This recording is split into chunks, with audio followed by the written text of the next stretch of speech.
әсем әнге кезекті ағайын қойылсын көрінді. Қанат ағамыз бен Айгүл апайымызға қол соғып қояйық. Кезекті әнге орайық. Құтты болсын әңгімеңіздер.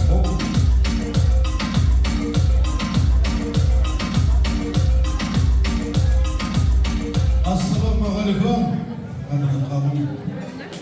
Той деген Құдайдың қазынасы, халықтың қазынасы. Осы Құдай тойдан айырмасын. Оның үстіне мен сұлу 1976 жылы барып Айткүлдің қолын сұрап, осының өзіме жар етіп алған кезде аузымнан авария болып бір сөз айтып қалып едім. Сұлу жұрт қайын жұрты деп. Содан бері қаратай мына наймандарға қызмет жасау біздің маңдайымызға жазылған.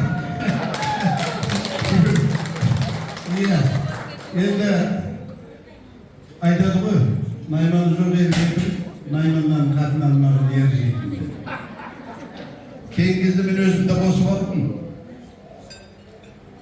Сүт үйса айран болады, жұрт үйса найман болады деп қоямын. Енді әзіл ғой, өйткені мына Лауражанның балдай тәтті балдыздарының бірі. Бүгін 18-ге келіп отыр екен. Сондықтан 18-ің құтты болсын, Лаура. Алла тағала саған денсаулық берсін. Елге саулық беріп әрқашанда осындай үлкен қауымның ортасында абыройлы, ақ жүзді болып, немерелерің, балаларыңның рахатын көріп Алла нәсіп етсін саған. 100-ге жет.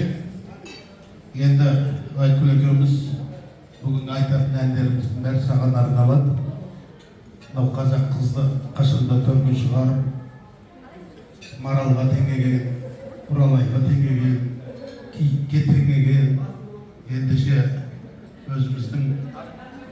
өзіміздің найман деп қояйыншы. Өзіміздің найман өмір серік Арапов деген композитор бар, соның әні бар. Жортқан сұлу киіктер. Ендеше сол ән